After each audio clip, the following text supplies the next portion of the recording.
Hello and welcome to Green Hope Project's Environmental Summit. I am here with Mr. Scott Cutler from Frontera Land Alliance. He's going to be talking to us about making Castner Range a national monument. Yes, no? Thank you. Very good. Thank you, everyone. Today I'm going to be presenting some information to you about Castner Range. And Castner Range, if you've flown out of the El Paso airport or have driven by on US 54 or even driven on Trans Mountain Road, then you have probably seen Castner Range. This is it. It's 7,000 plus acres, and the southern border is here at Hondo Pass. Okay, southern border is Hondo Pass. It goes up to about here, comes across, takes in this whole geologic formation here, comes out along in here, and then the north section is up here where North Hills is. And what remains of Castner Range on the east side is bounded by US 54. It's quite a special place, and if you aren't familiar with it, if this doesn't look familiar, perhaps this does. It's probably best known locally as the place where the Mexican gold poppies bloom in mass profusion. And this is quite an unusual event for Texas. This is probably the easternmost extent of any large blooms of the Mexican gold poppy, and that occurs right there on Castner Range. Castner Range is in large part a bajada, or an outflow of erosion from the Franklin Mountains. And here is a picture of Fusselman Canyon, which if you follow the road down to the right, it takes you into Castner Range, and that flat area out there where the archaeology museum is, that is the bajada, or the erosional outflow from the Castner Range and from the Franklin Mountains. It's a very diverse and very rich soil that helps those poppies bloom, and it has a lot of other features as well. The geology is world-renowned in this spot, and one place in particular that all of you can see as you're driving on Castner Range is a place that's locally called the Wall of Confusion. There's a huge amount of geological information and history that goes on in here. Castner marble, there are amphiboles, all sorts of unusual things that they often have talks. Geologists will take their students out and give talks to explain what's going on here. But it's a very important milestone and touchstone for the mountains and Castner Range. Castner Range also occupies or has some sedimentary rocks in it that have remnants of fossils from early years when the area was covered with an inland sea. What might surprise a lot of people is that Castner Range has a number of springs that occur on it. In this aerial photo, you can see one that's called Whispering Springs. That's the greenish area on the left-hand side there. And then over here is Oak Tree Canyon, which also has an abundance, well, not an abundance, but a good amount of water in there that allows some very unusual plants to grow there. So the springs make this Castner Range quite special in the Franklin Mountains. One of the things, as I mentioned, that the water helps do is allow some unusual plants to grow here. This is an Arizona white oak that occurs on Castner Range, and it at one time, if not still, was the state of Texas record for an Arizona white oak. So a very unique characteristic there. Another plant that is probably located in Castner Range but has not been confirmed yet is the Sneed's pincushion cactus. This is a very small cactus. but it is an endangered species, and it is found there. It is known to occur in the Franklin Mountains and has been found in the state park, but it has not been found in Castner Range because the area has been closed to any kind of investigation. So we're looking forward to hopefully being able to see it there. It also has a lot of animal life there. Very small ones like mice and this pocket gopher, on up to things like coyotes. Mountain lions pass through there. They're not a regular occurrence, but they have been seen passing through there. We have a very diverse bird population there. This one is a black-throated sparrow. It's a resident, so you can see this any time of the year on Castner Range. We also have the American kestrel, type of a very small raptor or bird of prey. Feeds mainly on insects, but this is a pretty common bird in there too. We also have golden eagles and red-tailed hawks, larger versions of these raptors. Quite a few different types of lizards and snakes. This one is a male greater earless lizard. As we're getting into the warmer weather now, if you go out to the Archaeology Museum, which is a little cleaned up in-holding in Castner Range, you can see these now. And we also have the Texas horned lizard, which is a state-threatened species here in Texas. So the habitat in Castner Range is very agreeable for this species, and so it's another reason that the land should be protected to help preserve habitat for this species.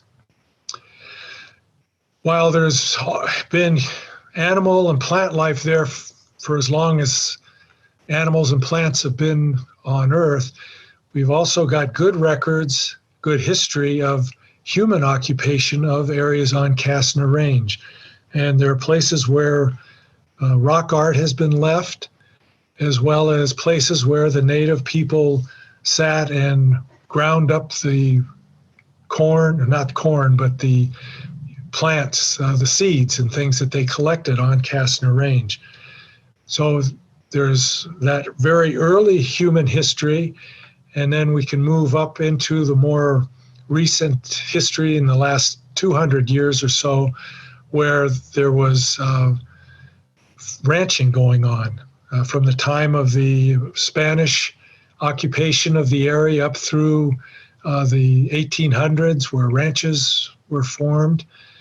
We still find remnants of their having fenced it in and grazed cattle here.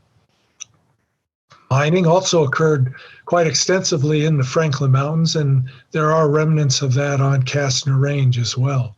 So that's all part of this history that we'd like to get preserved. One fairly recent use of Castner Range was by the military. Fort Bliss moved to its current location in the early part of the 20th century, and around 1924 or 26, set up an area for soldiers to practice shooting their armaments. And Castner Range was that area. And so from 1926 until 1966, this was an area that was heavily used by the military to train soldiers for various conflicts, most notably World War II, but also there was work done there during the Vietnam War. And in fact, there's records of there having been a mock-up of a Vietnam village created on Castner Range for the soldiers to somehow practice jungle warfare in the desert. Seems incongruous, but it apparently happened. And the range has even been used for making some movies. This one was a short that the Army produced back in 1941 in an effort to enlist more people to sign up for the 7th Cavalry, which was stationed at Fort Bliss. There's also been a movie called Take the High Ground, which was, I believe, done in 1952, which was a longer movie with Richard Widmark and a number of other fairly well-known Hollywood stars in it. So there's all of this history that is tied into Castner Range, and there's still remnants of a lot of these activities out there that would be preserved in a national monument. Now, Castner Range, as far as we know, occupied the area to the left of 54, but also occupied about 1,200 acres to the right.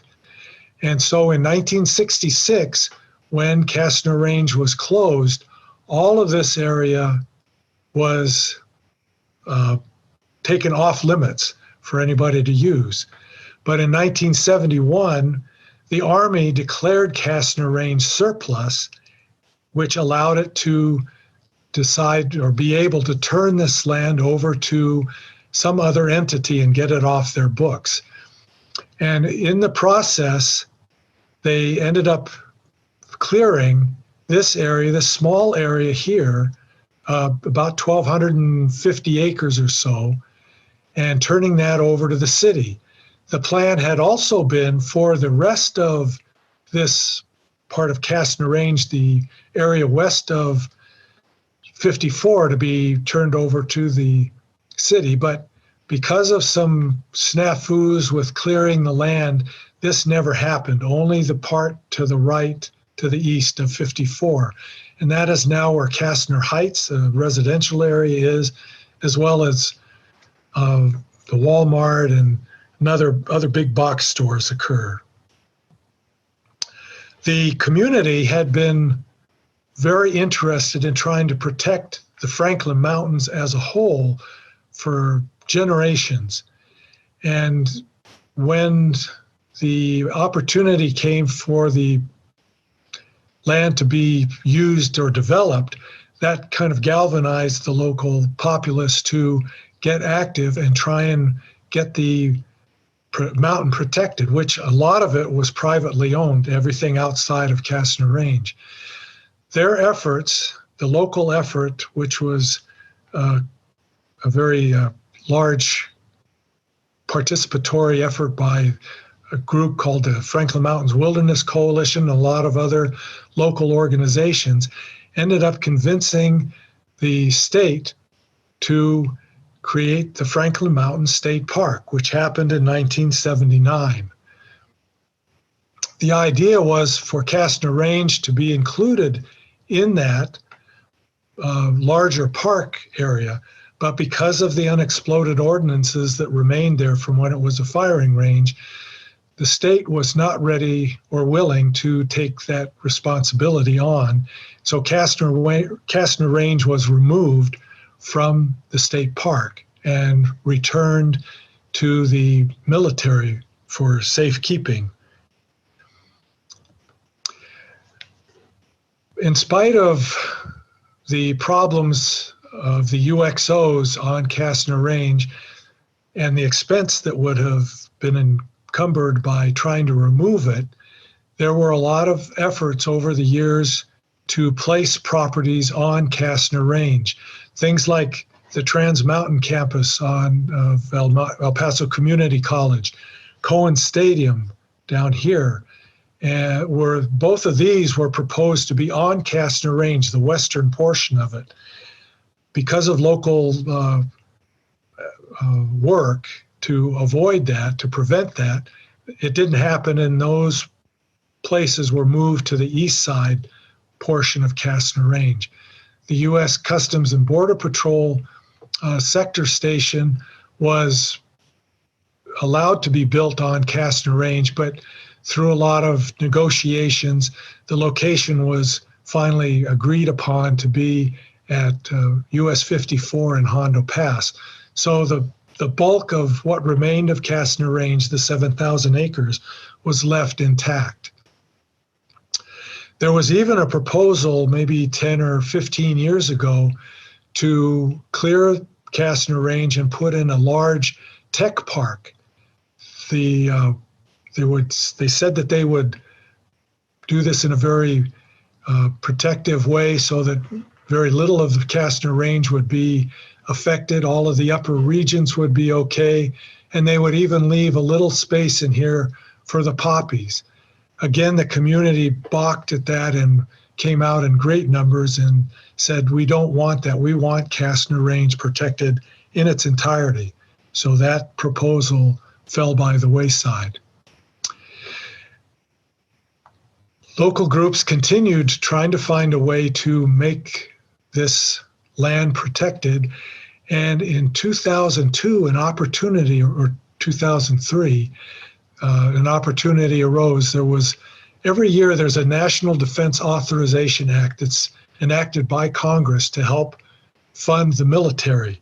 And in 2003, that act included language that would allow property owned by the military that was considered surplus and not needed for their mission to be turned over to a conservation organization that would protect it as open space. The local community saw this and jumped on it and said, we need to get an organization going here that can do that can accept that property. And that was the genesis for the idea of the Frontera Land Alliance, which is a nonprofit land trust dedicated to preserving open space lands in perpetuity, forever. It exactly fits what was needed to accept the property through a conservation conveyance from the military.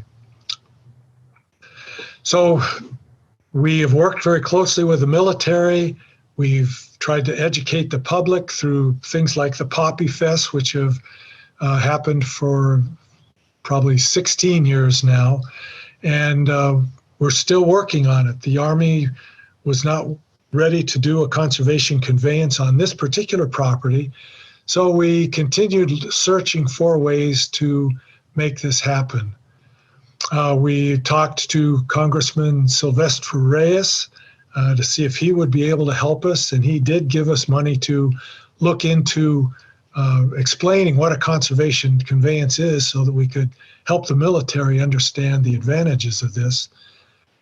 And then in 2015, well, I think it was 2014, there was the Organ Mountains Desert Peaks National Monument that was formed up in the Las Cruces area that covered the Organ Mountains and a number of other areas that were lands owned by the Bureau of Land Management. Making that a national monument made the people here think, why couldn't Castner Range become a national monument as well? So we began organizing local support for that. Congressman Beto O'Rourke at that time jumped on the opportunity. He was fully behind this, and we pushed very hard to get the Obama administration to support this effort. Unfortunately, by the time the effort reached his desk, Obama's desk, he was running out of time, and with the new administration that came in, that whole effort had to be put on hold for a while. So what's ahead for Castner Range? Well, it still has all the unexploded ordnance on it, but the military has been doing a number of studies on it, trying to determine what is there and where it is located. And they've actually found that the concentrations of munitions that are unexploded are pretty much concentrated in particular areas. So it's possible that the land could very easily be, parts of the land could be set aside and made available to the public at some point in the future. But they are still studying that. So because the military has gotten to a point where they are evaluating options for Castner Range's future, the community has gotten together again and refreshed the effort to get Castner Range declared a national monument. We also have a new administration in that is much more amenable to working with local groups and local communities to try and enhance their livability and create more environmental justice for communities that have been underserved and underrepresented in the past. Castner Range fits this effort to a T. So the Frontera Land Alliance, the Franklin Mountains Wilderness Coalition, the community, El Paso Community Foundation, among other organizations, are working very hard now with Congresswoman Veronica Escobar to have this land deemed a national monument. As you're probably aware, Congresswoman Escobar has dropped legislation asking Congress to designate it a national monument. And as sort of an accompanying effort, we are working to convince President Biden that this is the right thing to do, not just for our community, but for the nation.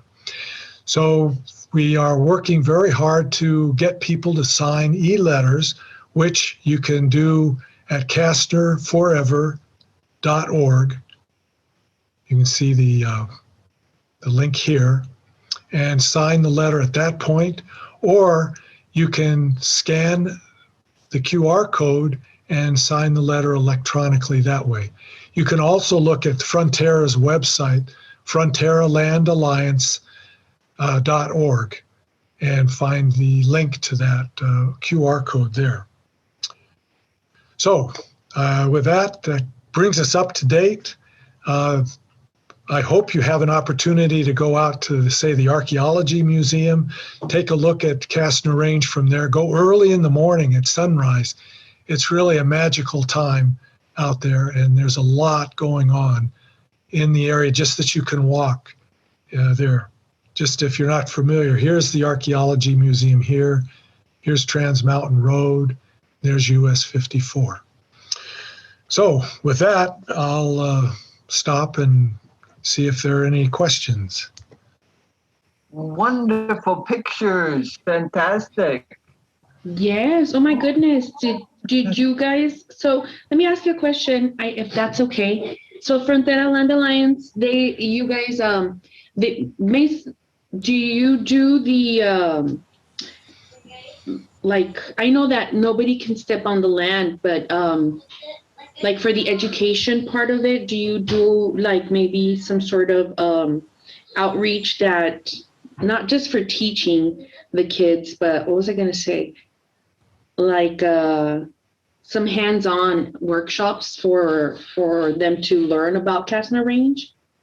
Well, we have. You guys, I'm sorry. Right now, the only place where we can really access Castner Range is the Archaeology Museum.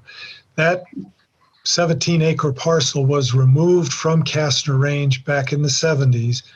The land was deeded to the city, and that's when the city built the Archaeology Museum, or the Wilderness Park Museum out there. The Border Patrol Museum is a more recent addition to that complex there. But there are trails on that 17 acres that are open to the public.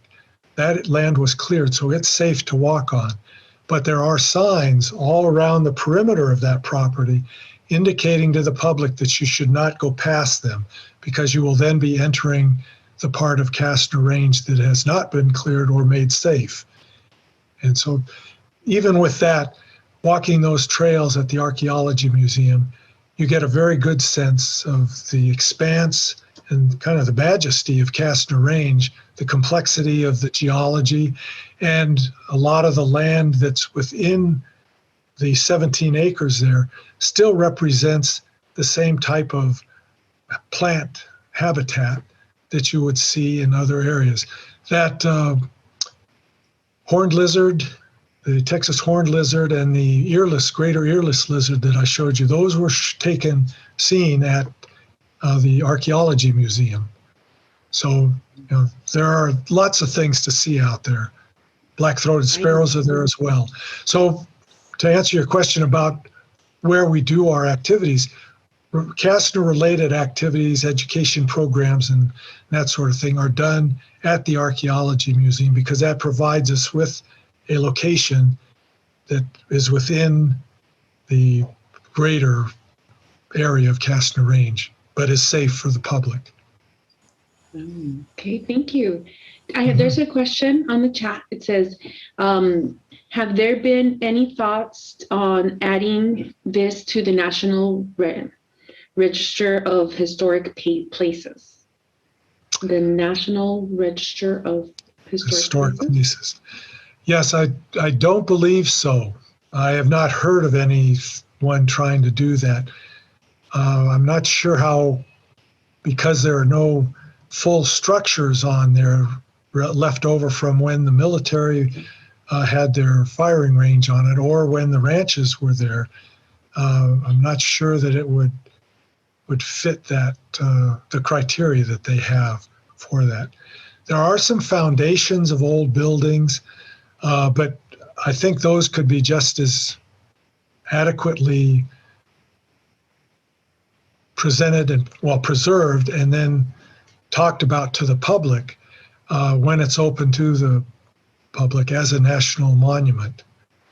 There are roads left over from when the military was out there that would provide very good access once they're checked and cleared of potential UXOs.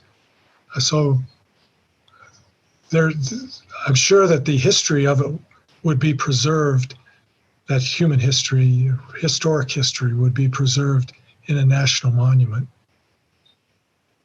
Okay, thank you. Thank you for all of this. And then one more question, I think. Or maybe two more questions. Okay. How, if people want tours, how do they go about that? Well, they can call the Frontera Land Alliance at 915-351-8352. And during this COVID time, we're checking our messages remotely, but we will get back to you, most definitely. So we have tours that we do on some of the properties that we own and manage, namely Wrestler Canyon or the Joaquin Teschner Nature Preserve. There's another one called Thunder Canyon that we give tours on from time to time as well. And there will probably be a few others starting next month that we'll be able to announce. Now, there was a little bit of a comment, not a question, about the Register of Historic Places. Oh, okay. The question is, would it maybe qualify under criterion D for archaeological significance? Well, if there is that criterion, yes, I think it would. There would need to probably be some more study because there hasn't been a lot of work done on Castner Range.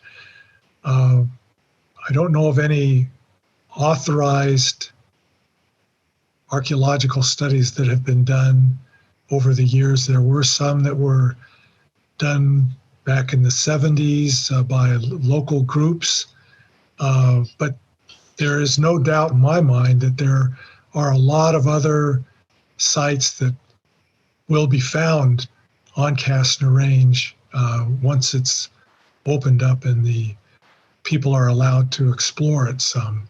Now, to look for archaeological stuff, you would still have to get permission to do that. That's not going to be something that people, the general public, will be doing, exploring the land. It would, if this is to work, it would really require that the public understand that they need to stay on the trails that are delineated for them to use, because even when it's designated as safe to use, there are still opportunities that something might have been overlooked and could make it dangerous. Scott, thank you so much for coming and all this information. I think it's great that we have it recorded so more people can see it. But I don't know if you already covered this, but if anybody wanted to help Frontera Land Alliance or be a part of Frontera Land Alliance, is that allowed, or how's that work? Let me think. Absolutely. Yes. No, I don't have to think of that at all. Yes, most definitely. We really, for this organization to work, it has to rely on volunteers. Okay. We we manage properties that we go to make sure that nothing bad is happening on them, but we can't be there all the time. So we really rely on people to keep their eyes and ears open about what's happening there. Plus, we can use hands to help do a lot of our activities. Even just regular office things, managing or helping with workshops that we do, and that sort of thing. So most definitely, I'd like to encourage people to do that. I didn't know if we had to be a part of the cool kid club or something, or we weren't allowed. No, everybody's cool here. So as long as you support what we're doing, we're 100% behind you. So if we have a call to educators that can help, or even hands on deck to maybe help with cleanups of some of the sites, people can, and maybe even interns within the office, that's totally yes, right? Those are things that we would love to have people contact us about, and we can see what we can do to help out. Okay. For those of you that are tuning in later and you're watching the recording, if you would like to get a hold of them, you can call 915-351-8352. And if you'd like to go to their website, fronteralandalliance.org, and they also have a Facebook account, so check that out.